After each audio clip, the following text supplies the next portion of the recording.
How much did you engage with the previous films? I mean, did you consider kind of diverging from those sort of main beats that have always shown up? Yeah, beats. I never think about beats.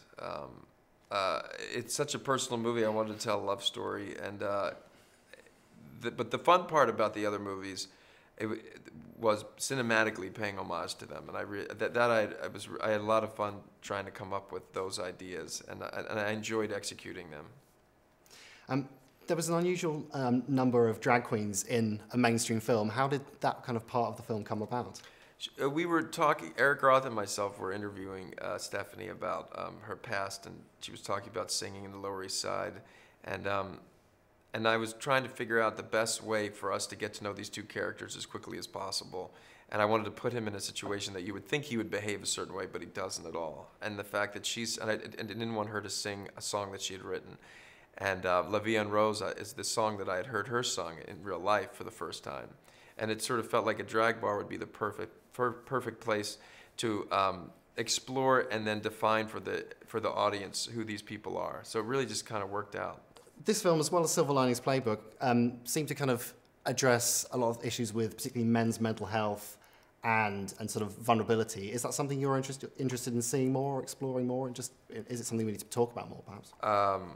Well, cinema for me has always been something that has inspired a conversation within community that I'm within, and so if that could do that, that would be great.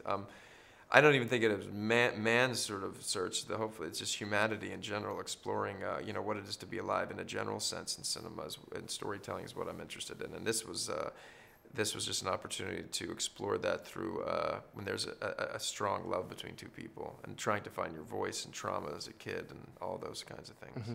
Was this always going to be your directorial debut, or did you consider other things? No, I never considered anything else. This was the first time I felt like I had something to say and a way to say it, as Jackson says in the movie.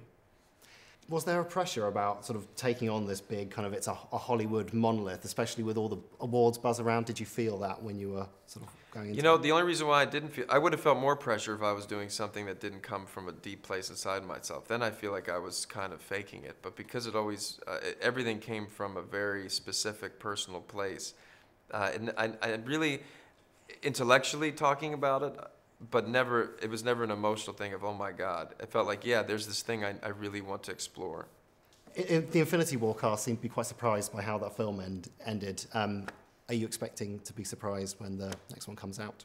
Am I going to be surprised? Well, are you expecting to be sort of blindsided by what happens? I assume I will be, right? Isn't that sort of what we're expecting?